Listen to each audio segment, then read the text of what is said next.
Hi, everybody. It's Away Games, a Chicago Cubs podcast. My name's Kevin McCaffrey, and the very not DFA'd Adam Amawala is here. He survived the roster moves of the last week. I guess we both did. DFA me, baby. I feel like I'm I'm on ready. bot time.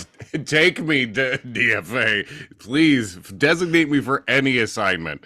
How are you doing, Adam? Personally, or as it Sure. Yeah, pertains to the whatever. Cubs. Yeah, anything I don't you're know. It's feeling.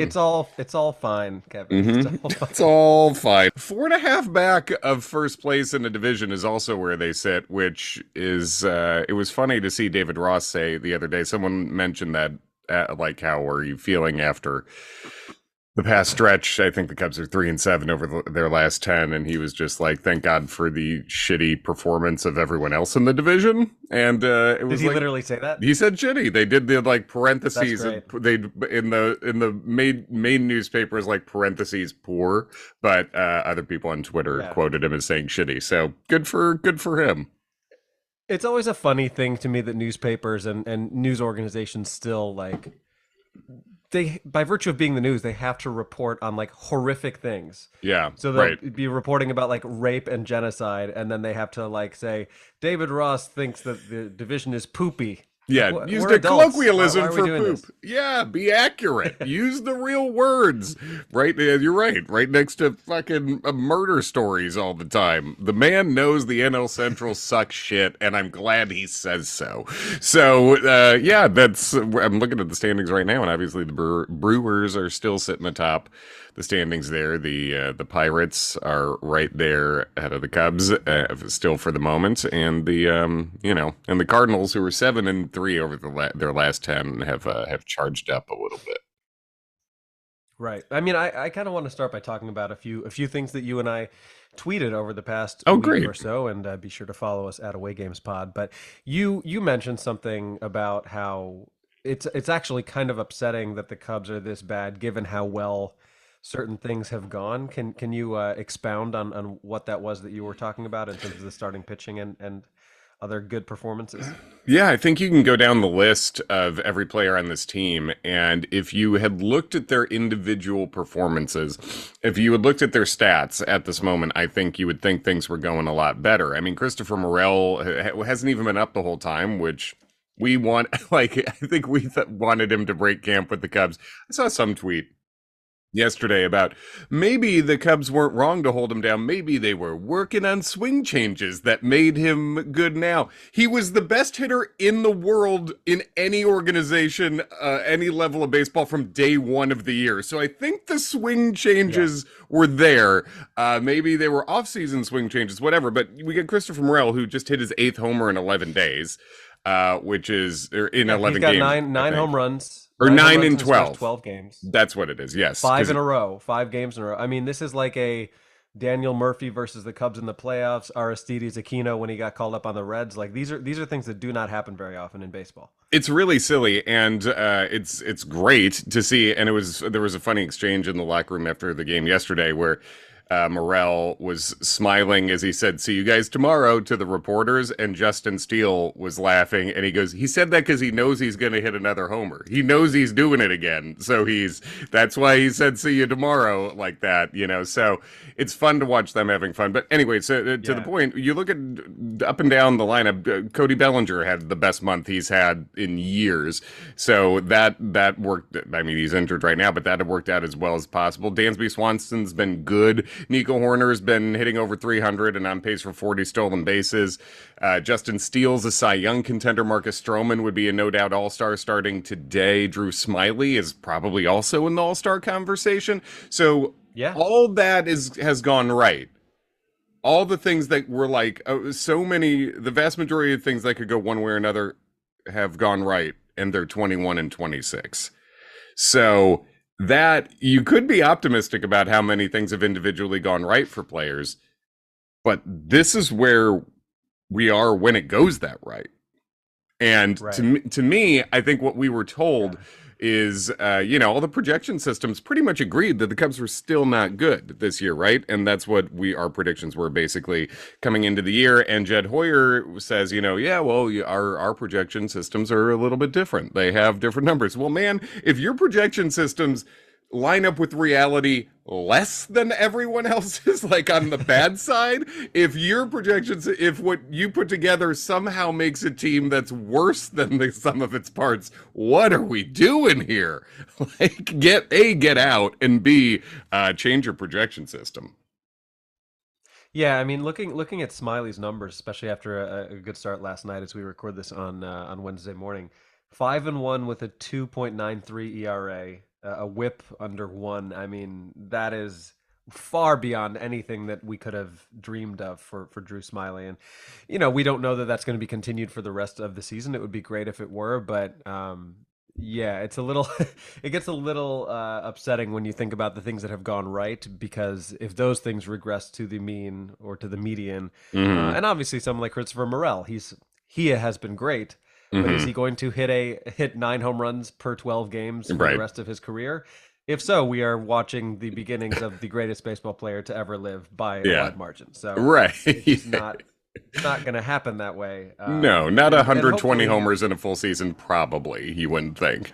no, probably not. Not even Luke Voigt in a Yeah. in the 2020 season could be on pace for that. But the thing that I tweeted that I was referring to is that it has just felt like there has been no forward momentum for this team at all. I mean, in terms of wins and losses, it has literally been like one step forward, two steps back for most of the past month, because they quite literally are like on a 1 and 2 sort of percentage, right? I think going into last night's game, they, after their 12-7 start, were 8-19, which is basically like, you lose 2 out of 3 games that you play. And Mm. the thing that's crazy about it is that it has been since April 19th, when the Cubs finished off their sweep of the Oakland A's, that they have not won more than 2 games in a row since then. Mm. There's been 30 games, I think. And really, other than that series against Miami, where they should have gotten the sweep and had all those Mm. chances in extra innings and couldn't get it done, they really haven't been close. I mean, I'm looking at the other times that they won 2 games in a row. The only other time that they even won 2 games during that stretch, they beat the Cardinals and then beat the Twins in the first game of that series, and then lost the Mm. next day 11-1. So if we're looking for some sort of like sign of light, there really hasn't been a lot of it. I mean, same thing in Philly. You go in, you win the first game 10-1, and then you just get clobbered the next day, and then lose a great start from Steele on Sunday because you can't give him anything. Not Yeah.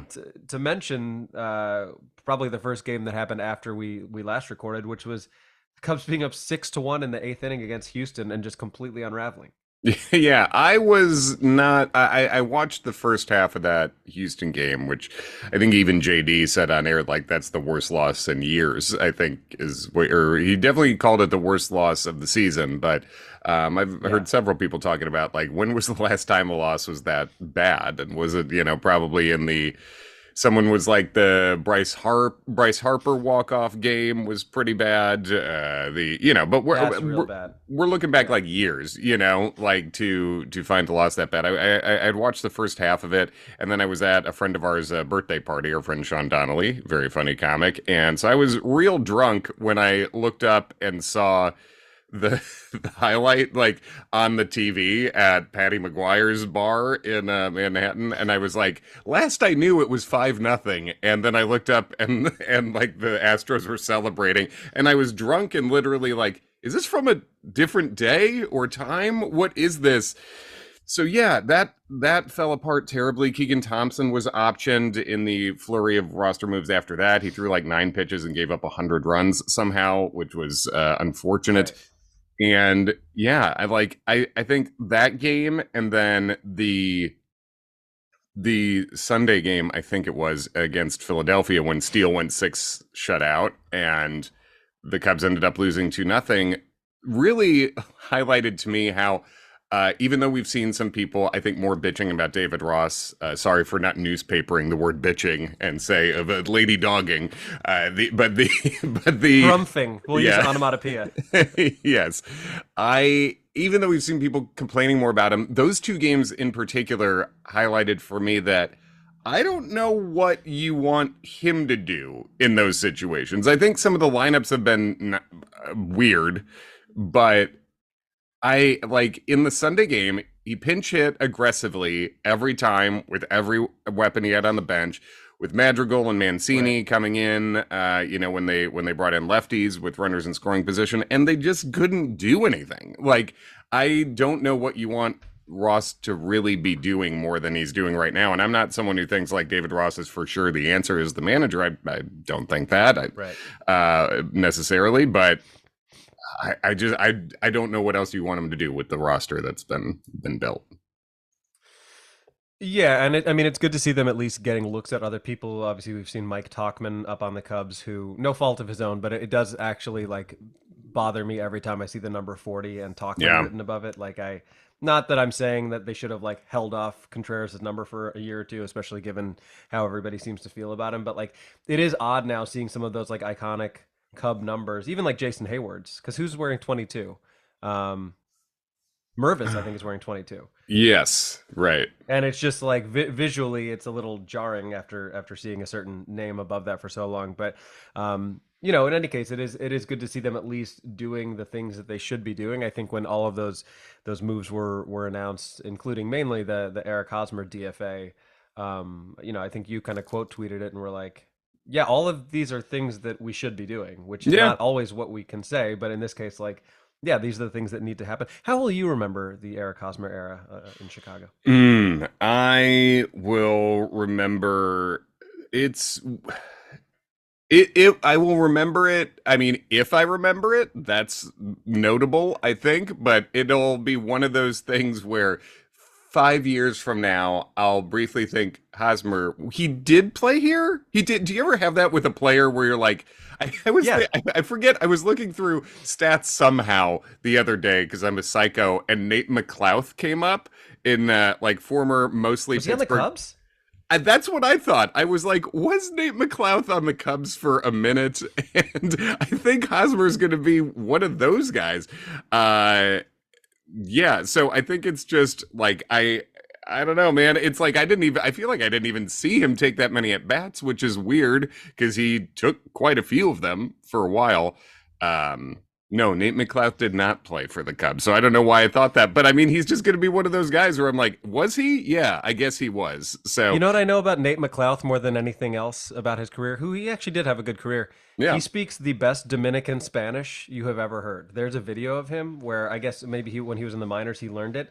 Yeah. And if you close your eyes, you think you're listening to David Ortiz, but it's just a guy who looks like a Ken doll. It's Yeah. one of the best videos I've ever seen. Yeah, so shout out Nate McLouth, who was not a Cub. But I think, yeah, I don't know. Yeah. What was your thing? I also learned he had his wife is weird. Hosmer's wife. So I didn't Yeah, know I mean, about, I guess I'm know about just that before. relieved that given the information that Eric Hosmer's wife didn't storm the clubhouse, because that could have been a real Yeah. issue for everybody. Yeah, we missed her favorite Yeah, anniversary. right. I don't really feel anything either way about Hosmer. He like had a couple home runs, a couple nice defensive plays, and mostly grounded out a lot. Mhm. Really It's like filled when they that. ask when He just filled the Phil Hayward-sized hole in our heart, I yeah. guess. And then, with those grounders to Yeah. second. It's like in you asking ourselves about Eric Hosmer's time on the Cubs. It's like in Austin Powers when he wants to know what happened in the '70s, and they're like, there was a gas shortage and a flock of seagulls. That's it. That's it. Yeah. Yeah, there was an Oppo homer So in Oakland, and there was a lot of grounders to second. yeah. But so yeah, Speaking yeah. of I was just gonna say in terms of the Houston walk-off, it's it's amazing to me sometimes. Like I think I want to believe that I won't remember the Eric Hosmers and Daniel Descalzos and all these other kind of random pieces that we've had.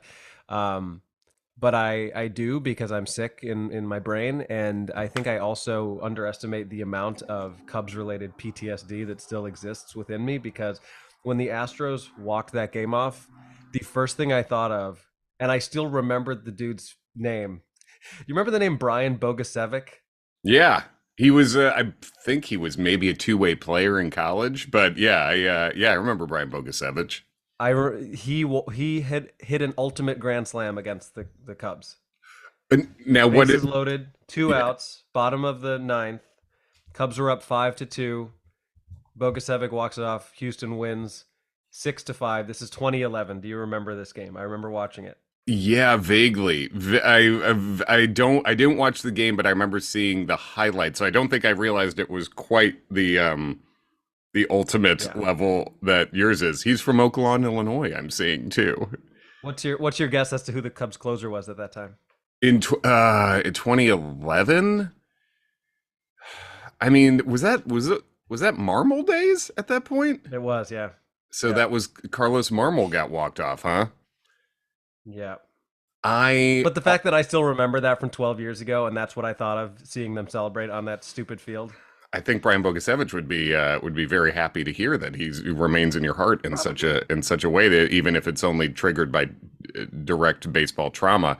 I was in the park for a Carlos Marmol giving up a walk off to the Braves once too, in a very eventful game when Billy Mm. Wagner made fun of me for missing a home run ball in not during the game, but during batting practice. It was actually off the bat of at the time Brave Jason Hayward, and he was just peppering the right field bleachers where we were.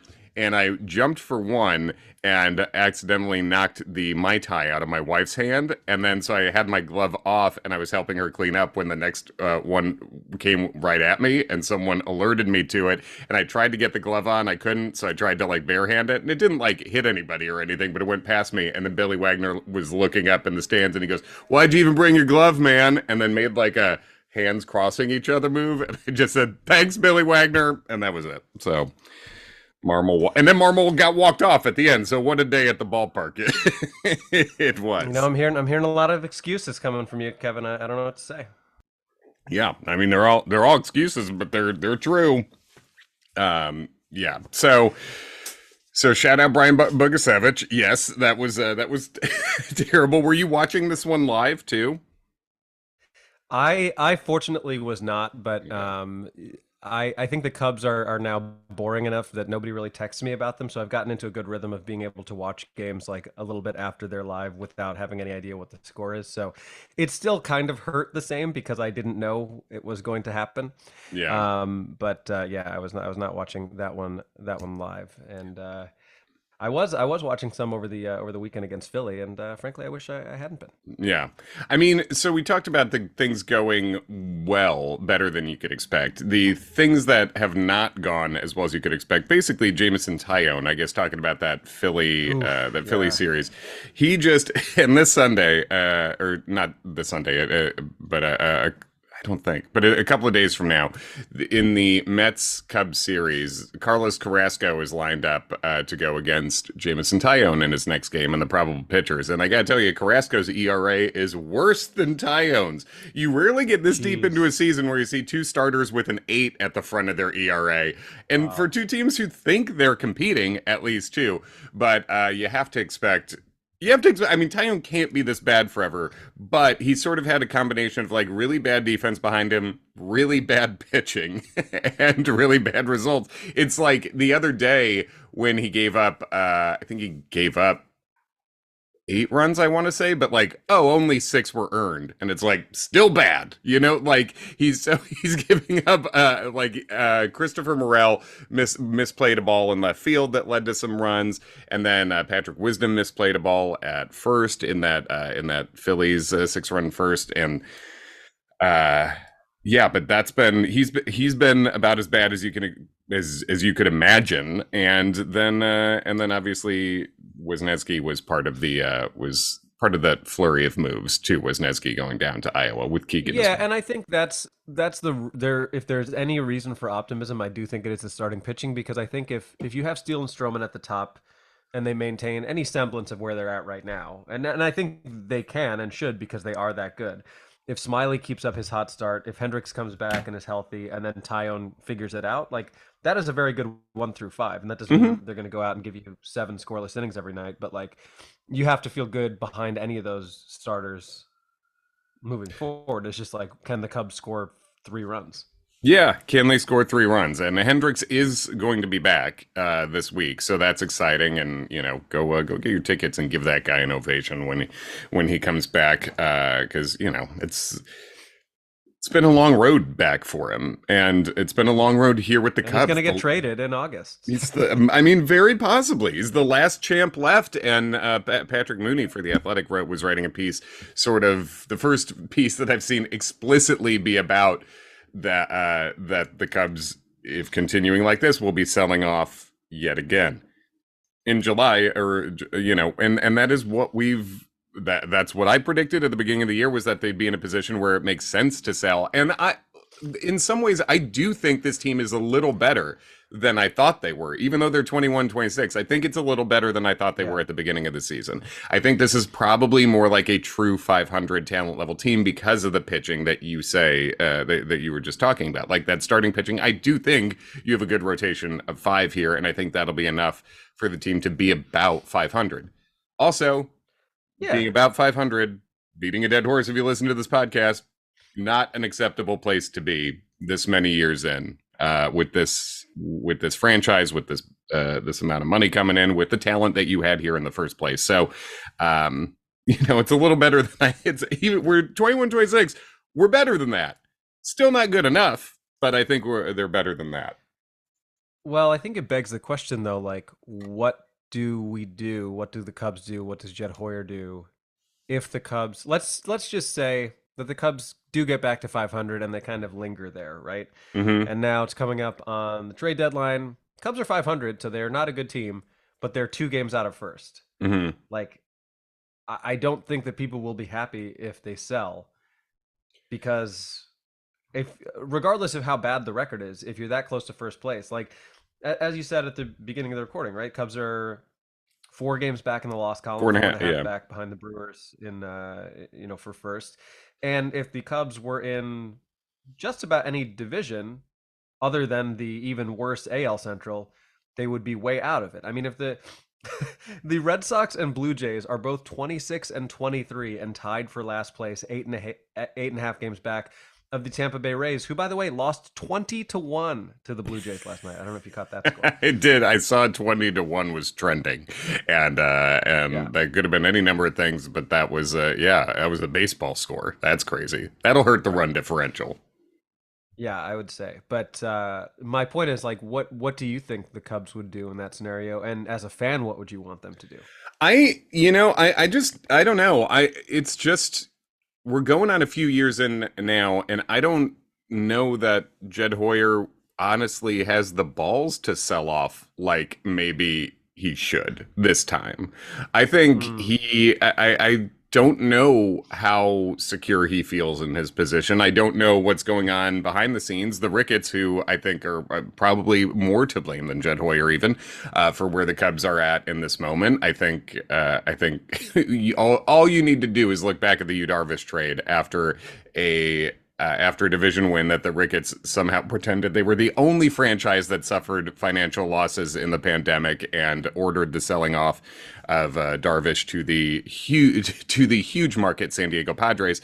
So I think where they're at is even more the Ricketts' fault, but I don't know that they are patient with being hated the way they are. I don't know that they would sign off on a sell-off again like that. I don't know what the relationship is there between them and Hoyer. If Hoyer feels super secure for the next few years, then I think the thing is you should sell off, because honestly, I'm not interested in being an also ran in at the end of an extended of the extended playoffs. I do think, getting into the playoffs, anything can happen. Yeah, mostly, but I don't want to be a team that's edging into the end of the playoffs. I want to be a World Series contender. The Chicago Cubs should not be, in modern times, a team that is not winning 90 games every year. Like that, they just shouldn't be. You look around at the other markets like that, and we shouldn't be sitting here in this position.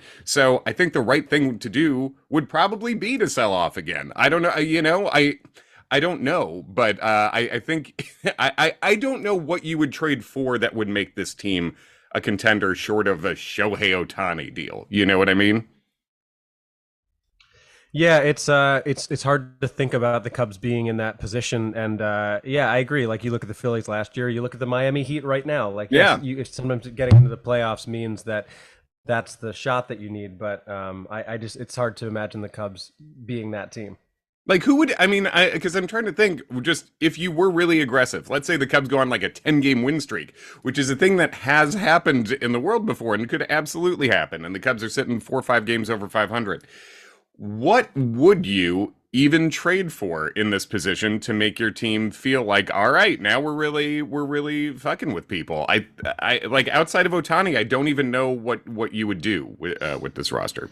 Well, that's the thing, right? Because I mean, if you trade the pieces that would likely be traded would be Cody Bellinger, Marcus Stroman, and then In a you might even rebuild see someone sell-off, like a yes.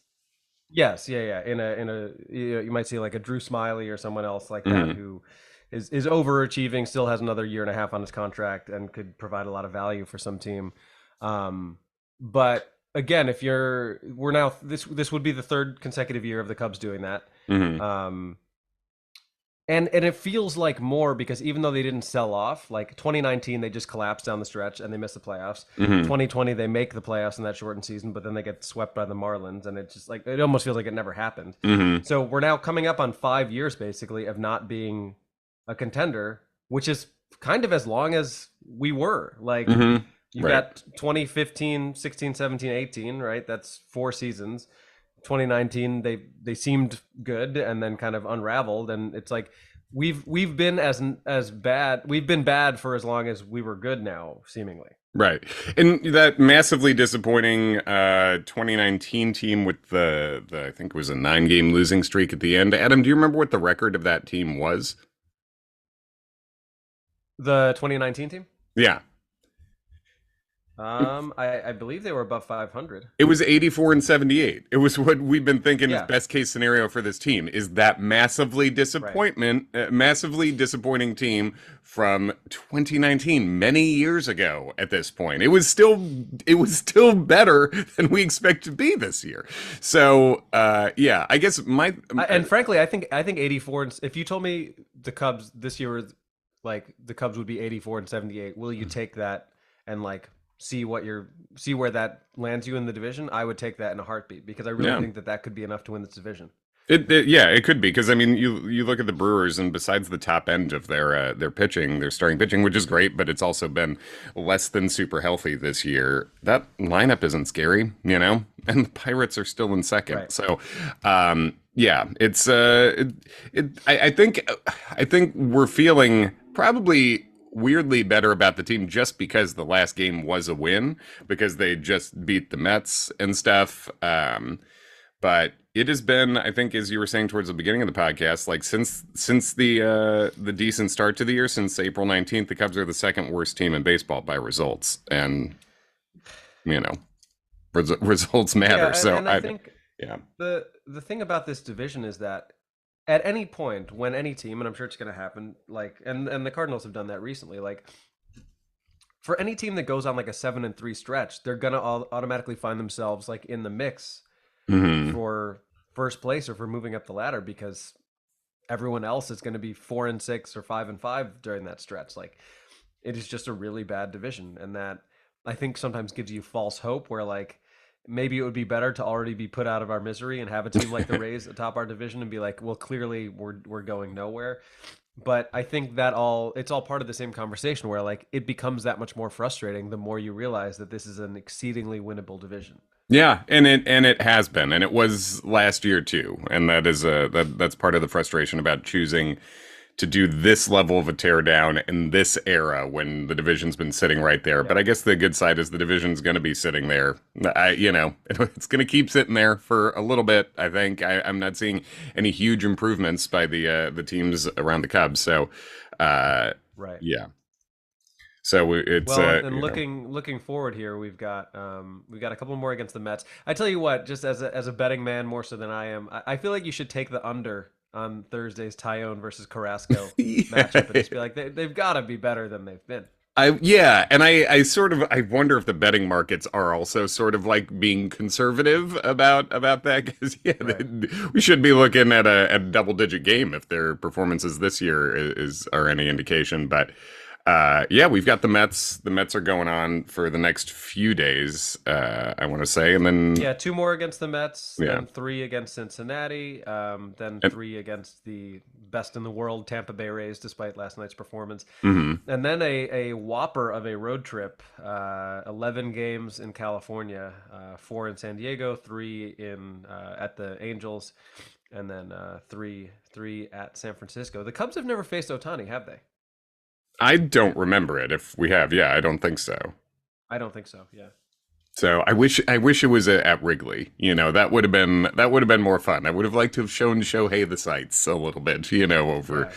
over there. But yeah, it's I mean and that West Coast road trip, those teams actually aren't that intimidating right now. Like the Padres aren't playing as well as we expected them to. The Angels are the Angels, and the Giants are kind of meh. And like it's road trips of that length tend to be pretty hard. I feel like the Cubs don't typically do great on those extended West Coast road Yeah. trips, but those are beatable teams though. So I think that's sort of the next pocket, even though it's all on the road, that feels like, okay, maybe they can make some headway there if they get a little hot. Yeah, I mean the Giants are exactly 500. The Padres are actually basically where the Cubs are at. The Padres are one game better than the Cubs in the win column, which is I think surprising for everybody given the money Mhm. that they spent. And then the Angels are actually the best of those three teams. They're 27 and 23, four games back behind the surprisingly good Texas Rangers. With the Astros kind of sandwiched in between. Good for the Rangers are 30 and 18 right now. They're 30 and 18, and the all the run differential fetishists out there. The Rangers have the second best run differential in baseball too. Like those sort of numbers all match up for them, and that's a team that chose to sign some big free agents. They chose to use their financial might to go out there. They got Jacob deGrom, who's been not terribly healthy as usual, but they got deGrom, Corey Seager, and Marcus Semien in the same year. This is a team that sort of tried to be good, and it didn't work out last year, but it's working out this year. It's looking good for them, and who knows how much that'll hold up. But it seems like it's Well, Semyon and Seager they got before last year, right? And then DeGrom this yes, past offseason. Yeah. right. Yeah, so but basically in a couple off seasons in a row, going in on good major league players.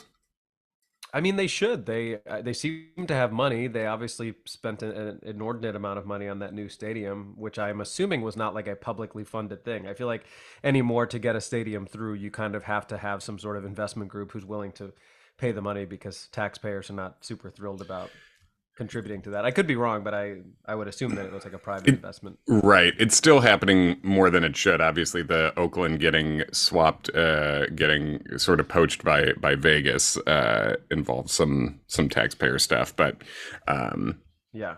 yeah. Anyway, Have you been to the Coliseum? no, and it's looking less likely by the day that it's going to happen. But I mean, a good place I to gotta go get say, foul balls and you're homers not if missing anything. you Oh did yeah, go. for sure, for sure. I've been, yeah, and it is of the, I've been to 23 of the 30 stadiums. It is the worst one I've been to. Hey, congratulations, Oakland.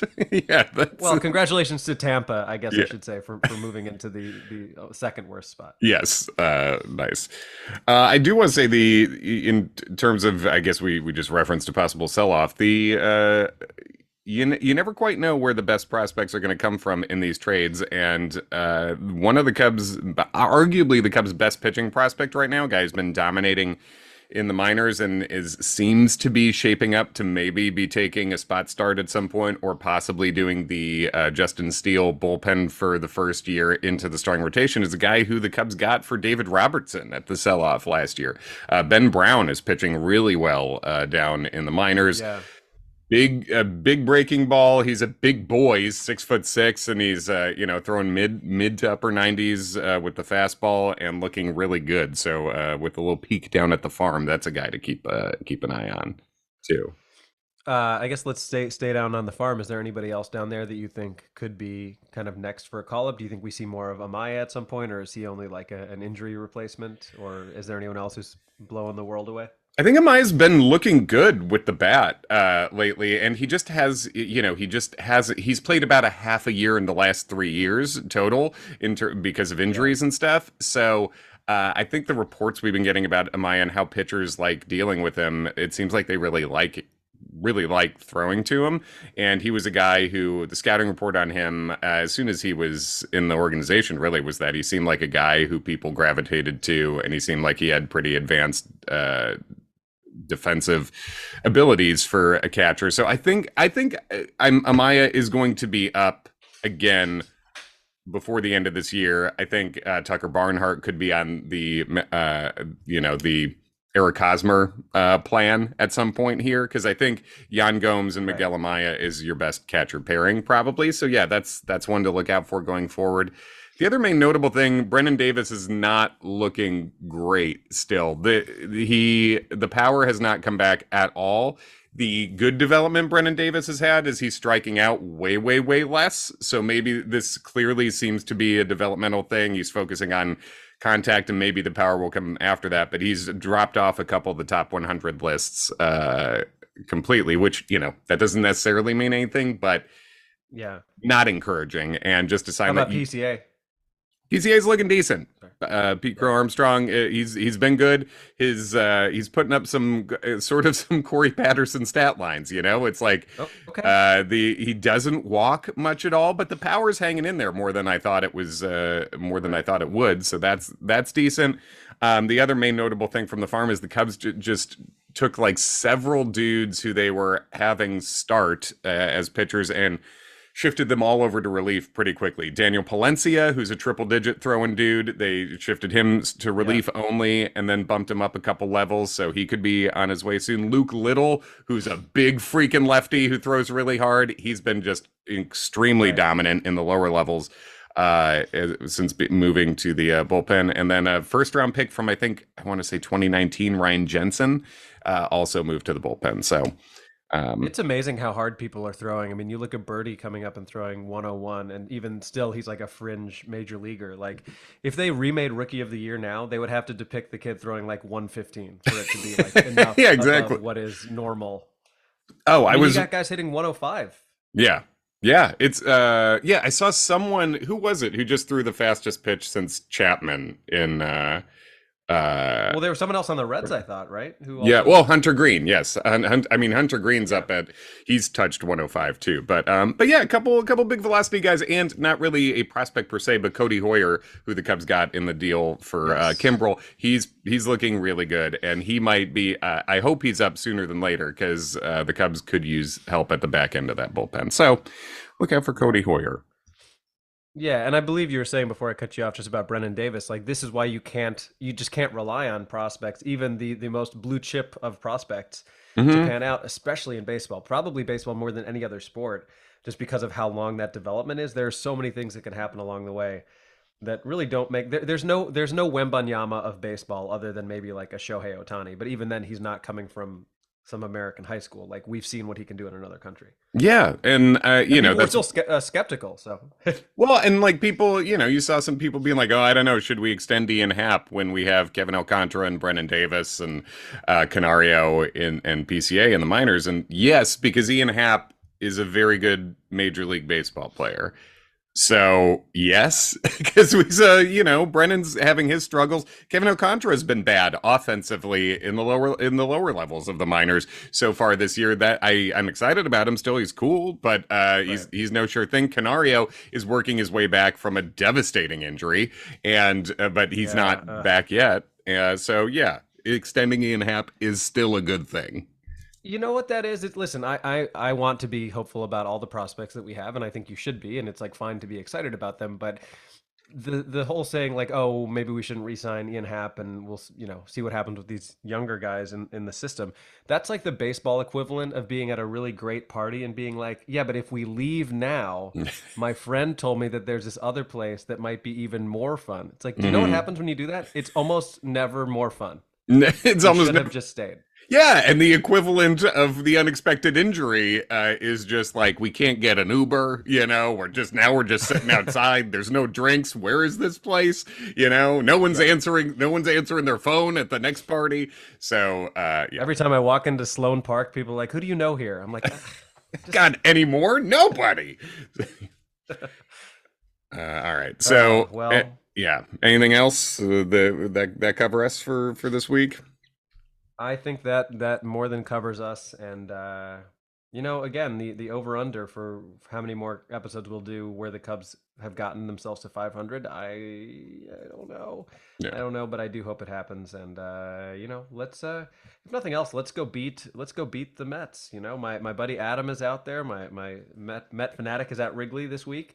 He's actually going to a game on Thursday with our buddy Ken Schultz. And let me tell you something: if you want to hear some intense baseball knowledge, grab a seat behind those two blokes, because that will be a conversation unlike anything you have ever heard. I mean, we're going to be talking about how Smitty Four Fingers McGee threw a gem in the 1892 World Series, and it's going to be great for everybody. Oh, that's fun. Good stuff. Well, those two frenemies have a good time out at the game. It Oh, is they will. fun to beat the Mets, especially for two guys who live in Queens over here. Really love seeing the Mets lose, no matter what time of year it is. So go Morel, keep tennis racket swatting those balls over the fence, as Justin Steele was saying he does. And yeah, we'll be back next week, folks, at Away Games Pod on all the things. Thanks for listening.